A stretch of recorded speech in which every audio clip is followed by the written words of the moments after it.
Saludos. Dios les bendiga rica y abundantemente en este día, hermanos.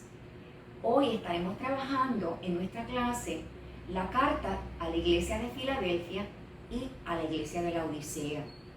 Les invito a que dispongamos nuestros corazones para lo que el Espíritu Santo desea traer a nuestras vidas a través de estas reflexiones de su palabra.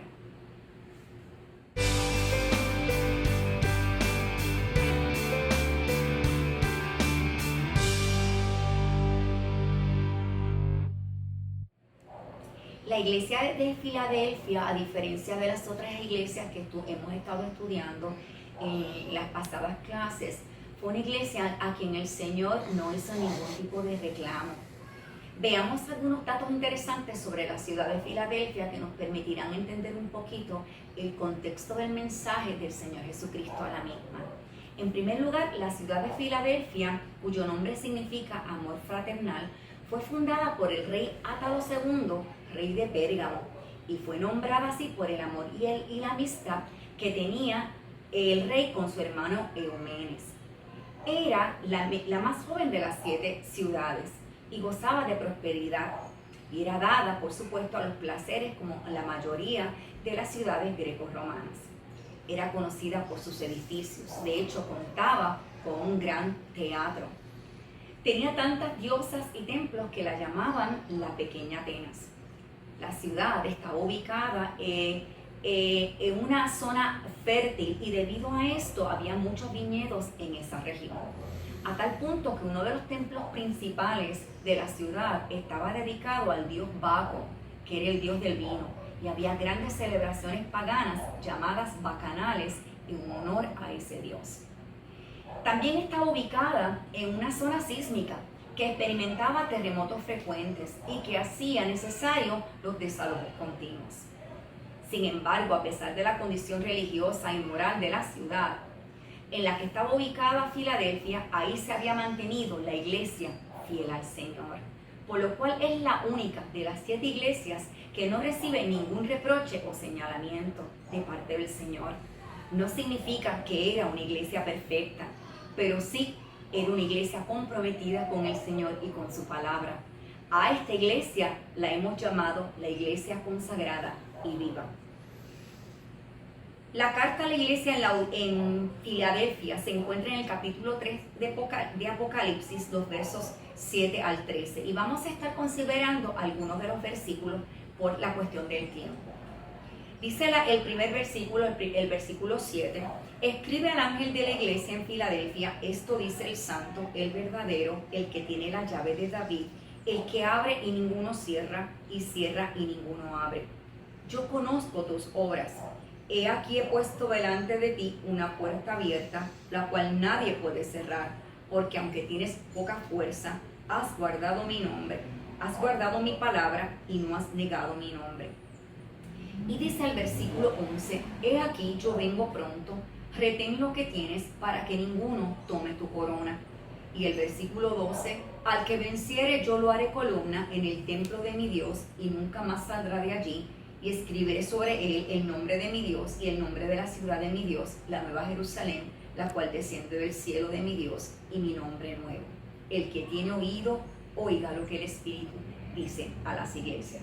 ¿Cómo se describe Jesús ante la iglesia de Filadelfia? Se describe como el santo, el verdadero, el que tiene la llave de David, el que abre y ninguno cierra, y cierra y ninguno abre. Y esta expresión santo y verdadero nos recuerda que Dios es santo en un sentido absoluto y que Él es verdadero en todo lo que Él es y representa. En Hebreos 7:26 dice la Escritura, porque tal sumo sacerdote nos convenía, santo, inocente, sin mancha, apartado de los pecadores y hecho más sublime que los cielos. También la Escritura nos dice en los versículos que leímos que Él es el que tiene la llave de David, el que abre y ninguno cierra, y cierra y ninguno abre. Jesús muestra que Él también es el que guarda las llaves y las puertas. En esta cita de Isaías 22, 20 al 23, también Jesús expresa su poder y su autoridad, especialmente para admitir y excluir. Esta llave nos habla de su derecho real, reclamado como el gobernante de todo el universo. Él ocupará el trono de su padre David y en su reino no habrá fin, según lo afirma Lucas 1, versos 32 y 33. Él es el que abre y ninguno cierra, y cierra y ninguno abre, y esto debe traernos gran consuelo para todos los que confiamos nuestras vidas en sus manos. ¿Qué era lo que Jesús sabía sobre la iglesia de Filadelfia? Pues conocía sus obras, y esta expresión "yo conozco tus obras" es una expresión que se repite continuamente en la carta a cada una de las iglesias. Y dice aquí que Él conoce nuestras obras porque la iglesia en Filadelfia había servido a Dios en circunstancias difíciles, y Jesús lo sabía. Él está buscando, al igual que la iglesia de Filadelfia, obras, frutos de sus seguidores. Y la Biblia dice en Efesios 2:10 que hemos sido salvos por su gracia, pero también hemos sido creados en Cristo Jesús para buenas obras, las cuales Dios preparó de antemano para que anduviésemos en ellas. Las buenas obras o frutos deben estar presentes en la vida de los creyentes como un testimonio de nuestra fe. Y esto era lo que Jesús veía en la iglesia en Filadelfia. Y continúa diciendo: he puesto delante de ti una puerta abierta, la cual nadie puede cerrar. La iglesia en Filadelfia tenía una puerta abierta grande delante de ellos, y muy a menudo una puerta abierta habla de las oportunidades para el evangelio, las grandes oportunidades que Dios nos da. Jesús le dice a esta iglesia que Él ha abierto la puerta de oportunidad para que ellos evangelizaran, y debían pasar por esa puerta con fe y confianza.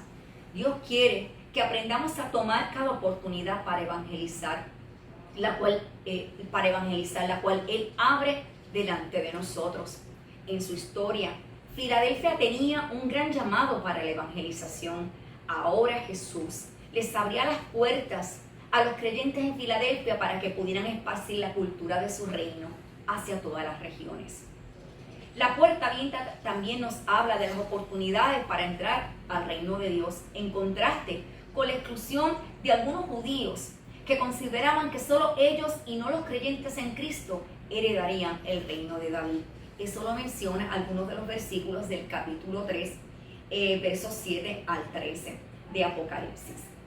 Y dice aquí que el énfasis en esta puerta abierta es que no hay nada que obstaculice a que se mantenga abierta, y no hay nada que impida que ellos tengan acceso para poder realizar aquel cometido que Dios les encargaba. Y continúa mencionando el capítulo 3, los versos que les compartí, porque aunque tienes poca fuerza, has guardado mi palabra, has retenido mi nombre. Y esto significa que los cristianos en Filadelfia eran lo suficientemente débiles para ser realmente fuertes en el Señor. La iglesia en Filadelfia tenía la pobreza de espíritu para conocer que ellos necesitaban en realidad la fuerza de Dios. No es un asunto de gran fuerza ni de gran habilidad, sino de gran dependencia de Dios.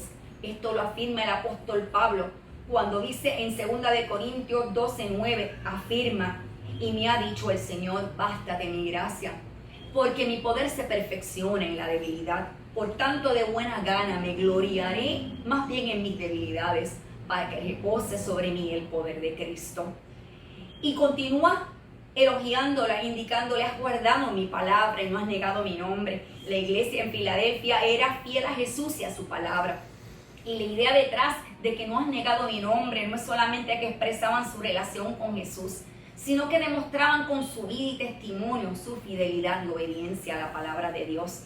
La iglesia en Filadelfia creía en la palabra de Dios y creía solamente en la inspiración del Espíritu Santo para plasmar el pensamiento de Dios por escrito en lo que hoy es la Biblia, el libro más vendido, el más traducido, el más perseguido y el único que tiene poder para cambiar nuestras vidas, porque es la palabra viva de Dios.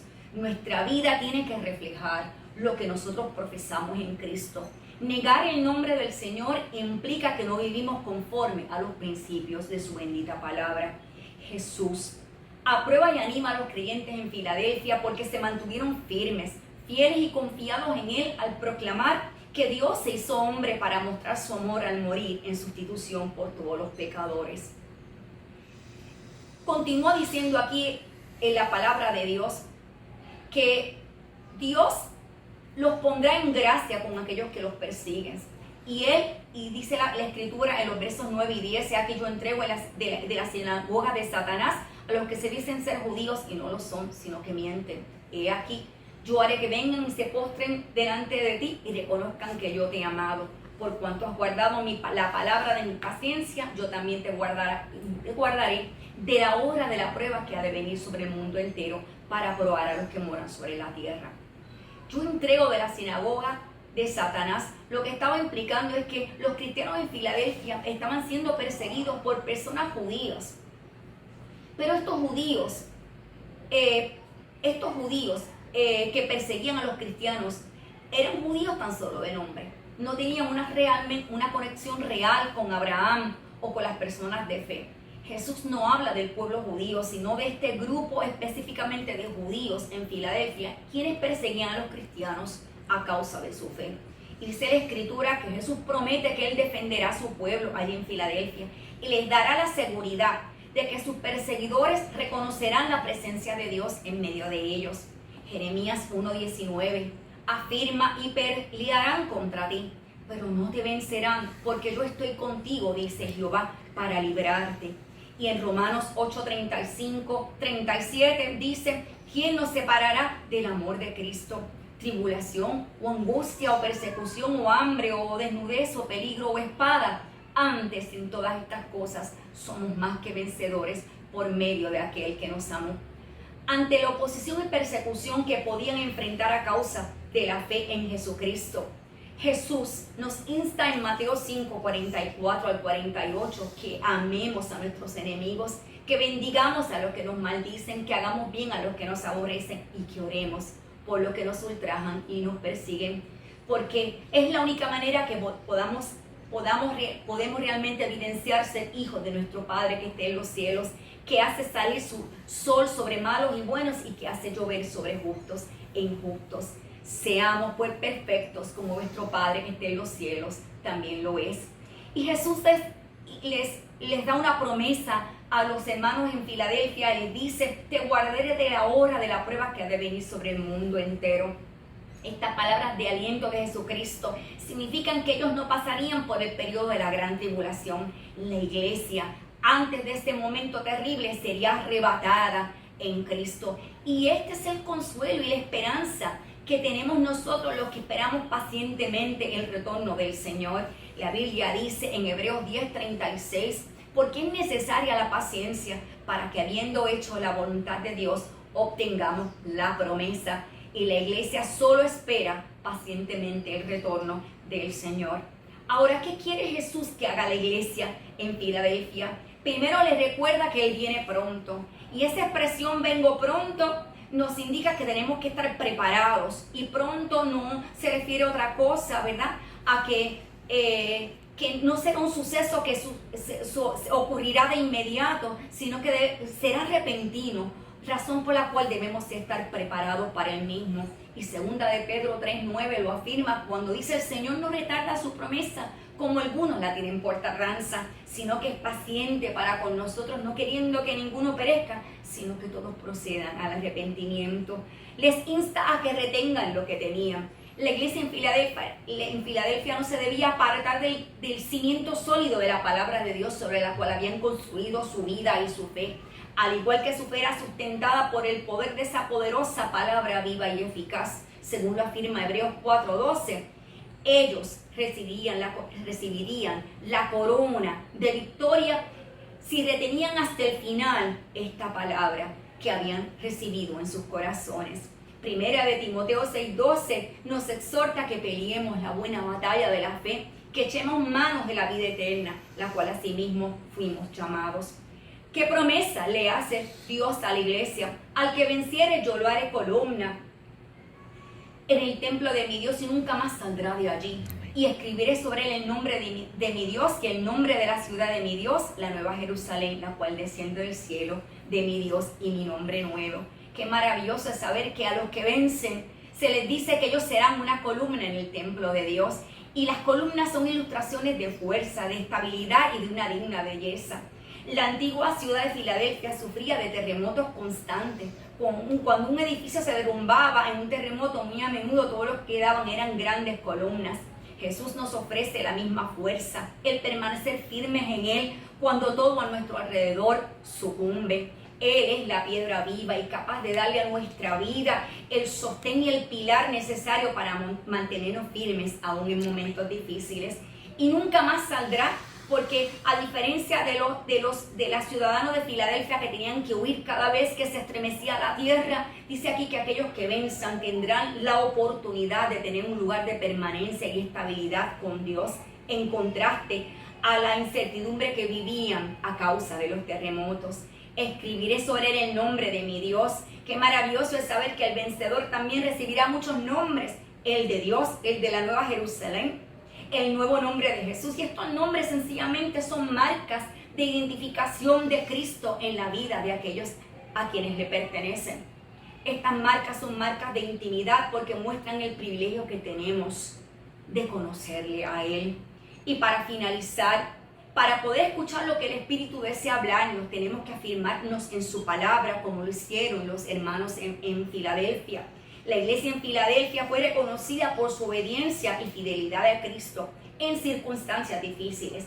Al final fue recompensada por su fe, perseverancia y obediencia. Veamos la iglesia de la Odisea. En esta iglesia no hay ningún tipo de elogio, no hay ningún tipo de halago. Más bien vemos un reclamo y una confrontación de parte del Señor. Pero para poder entender la condición de la iglesia en la Odisea, veamos algunos datos interesantes. ¿Qué tipo de iglesia era la Odisea? La Odisea tiene la distinción de ser la única iglesia de la cual Jesucristo no dijo nada positivo.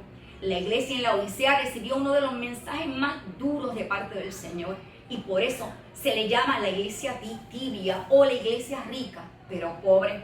La ciudad estaba ubicada al suroeste de Frigia y se convirtió el centro de comercio de mayor riqueza e importancia de la región. Contaba con una extensa población de judíos ricos e influyentes. Y un dato interesante, era conocido por tres industrias vitales principales: el préstamo del dinero, la industria de tejidos de lana negra, conocido artículo de lujo, y la industria de medicamentos, en particular el colirio para los ojos, que eran grandes negocios que producían beneficios cuantiosos para la ciudad. Era la sede de una famosa escuela de medicina, donde se llegó a producir un ungüento con propiedades para curar enfermedades de los oídos y un colirio para las enfermedades de la vista. No deja de ser paradójico que una ciudad tan orgullosa de sus habilidades médicas en el cuidado de los ojos no supiera reconocer lo ciega que estaba espiritualmente. Era una ciudad donde habían negocios, culturas, riquezas de todo tipo, pero no tenían tampoco agua propia. Por tal motivo, afirman los historiadores que la ciudad se vio en la necesidad de construir acueductos para traer agua de las ciudades vecinas. De una ciudad traían agua fría para beber y de otra ciudad traían aguas calientes de fuentes termales para bañarse. Pero se dice que muchas veces el agua se mezclaba y el agua que llegaba para beber era tibia y llena de minerales, la cual la hacía imposible de tomar, de consumir y provocaba vómitos. Lastimosamente, los cristianos en la Odisea eran cristianos prósperos, sin muchas necesidades materiales, pero vivían un cristianismo sin compromiso, un cristianismo tibio, al igual que las aguas que llegaban a la ciudad. Su problema era el orgullo y la ignorancia provocados por su misma autosuficiencia y complacencia. Por esta razón recibió la condenación más severa de todas las cartas en las 7 iglesias. Y dice aquí la escritura: escribe al ángel, versículos 14 del capítulo 3. Escribe al ángel de la iglesia en la Odisea: he aquí el amén, el testigo fiel y verdadero, el principio de la creación de Dios, dice esto: yo conozco tus obras, que ni eres frío ni caliente. Ojalá fueses frío o caliente, pero cuanto eres tibio y no frío ni caliente, te vomitaré de mi boca. Porque tú dices: yo soy rico y me he enriquecido, y de ninguna cosa tengo necesidad, y no sabes que tú eres un desventurado, miserable, pobre, ciego y desnudo. Por tanto, yo te aconsejo que de mí compres oro refinado en fuego, para que seas rico, y vestiduras blancas para vestirte, y que no se descubra la vergüenza de tu desnudez, y unge tus ojos con colirio, para que veas. Yo reprendo y castigo a todos los que amo. Sé pues celoso y arrepiéntete. He aquí yo estoy a la puerta y llamo. Si alguno oye mi voz y abre la puerta, entraré a él y cenaré con él y él conmigo. Al que venciere le daré que se siente conmigo en mi trono, así como yo he vencido y me he sentado con mi Padre en su trono. Cuando dice aquí el Señor presentándose a la iglesia, le dice: mira, yo soy el amén, el testigo fiel y verdadero, el principio de la creación de Dios. En otras palabras, esta expresión subraya la fidelidad del Señor Jesucristo. En Él todas las promesas son firmes e inconmovibles. Él es el que garantiza el cumplimiento de todos y cada uno de los pactos de Dios hechos con el hombre. Segunda de Corintios 1:20 lo declara cuando dice: porque todas las promesas de Dios son en Él sí, y en Él amén. Y Santiago 1:17 declara también que nosotros recibimos toda buena dádiva del Padre de las luces, en el cual no hay mudanza alguna ni sombra de variación. Él es verdadero, el Dios de verdad, quien nunca miente ni se equivoca. Él hace exactamente lo que ha prometido y sostiene la verdad hasta el final, sin importar las consecuencias. Un Dios que, a pesar de nuestras infidelidades, permanece fiel. Segunda de Timoteo 2:13 lo afirma cuando dice: si fuéramos infieles, Él permanece fiel. No, Él no puede negarse a sí mismo. Alabado el nombre del Señor. Y el apóstol Pablo dice, cuando se refiere al principio de la creación de Dios, significa que Cristo es la fuente, es el origen de todo lo que existe, y por esta razón en Él se encuentran sentido todas las cosas. Y Pablo lo afirma en Colosenses 1:16 cuando dice: porque en Él fueron creadas todas las cosas, las que hay en los cielos, las que hay en la tierra, visibles e invisibles, sean tronos, sean dominios, sean principados, sean potestades. Todo fue creado por medio de Él y para Él. Y cuando le dice: yo conozco tus obras, no eres frío ni caliente, por cuanto eres tibio y no frío, te vomitaré de mi boca. Oiga, qué tremendo es saber que lo que nosotros somos siempre es conocido delante de Dios. Estas palabras no hacen otra cosa que dejarnos saber que Dios conoce nuestra verdadera condición. Y en Mateo 7:16 dice que por sus frutos se conoce el árbol. En este caso, lo que Cristo reprocha a la iglesia en la Odisea es que no eran ni fríos ni calientes. Los confrontaba sencillamente por ser una iglesia indiferente. El agua caliente es útil para el baño y el agua fría sirve para calmar la sed en un día caluroso, pero beber agua tibia es muy desagradable. Y cuando servimos a Cristo no podemos adoptar una actitud de neutralidad. Ante la indiferencia, el Señor nos exhorta en su palabra que avivamos el fuego del don de Dios en nuestros corazones. Segunda de Timoteo 1:6. Y en Habacuc 3:2 el profeta nos insta y le pedía a Dios que avivara su obra en medio de los tiempos y en medio de los tiempos la diera a conocer. El deseo ferviente del Señor es que contendamos ardientemente por la fe que una vez fue dada a los santos, según dice Judas capítulo 1 versos 3. Fíjense que es interesante que el nombre de la Odisea se traduce literalmente a la ley del pueblo. Y este detalle pudiera explicar la tibieza espiritual sin compromiso ni entrega. La ley del pueblo puede representar lo que yo considero, lo que yo pienso, lo que me parece que debe ser la vida y el servicio al Señor. Pero el Señor claramente le dice con un gran peligro: si persistes en esa actitud, te voy a vomitar de mi boca. Gloria a Dios para siempre. La única actitud que condena irremisiblemente es la indiferencia. Y de todas las actitudes, la más difícil de combatir también es la indiferencia. La iglesia en la Odisea no hacía otra cosa que enfermar al Señor. El Señor no toleraba su tibieza espiritual. Ahora bien, ¿qué es la tibieza? ¿Qué es la tibieza espiritual? Es la indiferencia por el cuidado de nuestra vida espiritual. Es la preocupación por nuestro crecimiento en la fe. Es la falta de compromiso con la obra del Señor. Es la apatía frente a la condición humana y las necesidades de los demás. Es cuando huimos de todo aquello que implica sacrificio para nuestra vida y que no nos lleva a presentar nuestras vidas como un sacrificio vivo y santo, agradable al Señor. Jesús le dice: tú dices, yo soy rico y me he enriquecido y de ninguna cosa tengo necesidad. El problema de los cristianos en la Odisea era que se negaban a verse tal como el Señor los miraba. Habían sido vencidos por el materialismo. Creían que eran ricos y en ese proceso de enriquecerse, su corazón se había enfriado en su relación con el Señor. en lugar de la dependencia del Señor, habían llegado a sentirse tan seguros de sí mismos y de sus recursos que hasta habían excluido al Señor de sus vidas. Razón por la cual veremos más adelante que Jesús está afuera llamando a la puerta. Continúa diciendo: pero no sabes que eres un desventurado, miserable, pobre, ciego y desnudo. La opinión y percepción de la iglesia difería radicalmente de lo que el Señor decía y pensaba sobre ellos. Mientras que ellos se creían ricos y pensaban que no tenían necesidad de nada, el Señor los veía como desventurados, miserables, pobres, ciegos y desnudos. Su ceguera espiritual era su mayor obstáculo. Y al final el Señor les aconseja y les dice que de mí compres oro refinado para que seas rico. El Señor les hace una oferta de gracia. Les aconsejaba que compraran oro refinado. ¿Y cómo podían comprarlo? La única manera de comprarlo era sin mezcla de impurezas. No era otra cosa que reconociendo su condición espiritual. Isaías 55:1 dice: a todos los sedientos venid a las aguas, y los que no tienen dinero, venid comprar y comer, venid comprar sin dinero y sin precio vino y leche. Y le dice: y vestiduras blancas para vestirte, y que no sea descubierta la vergüenza de tu desnudez.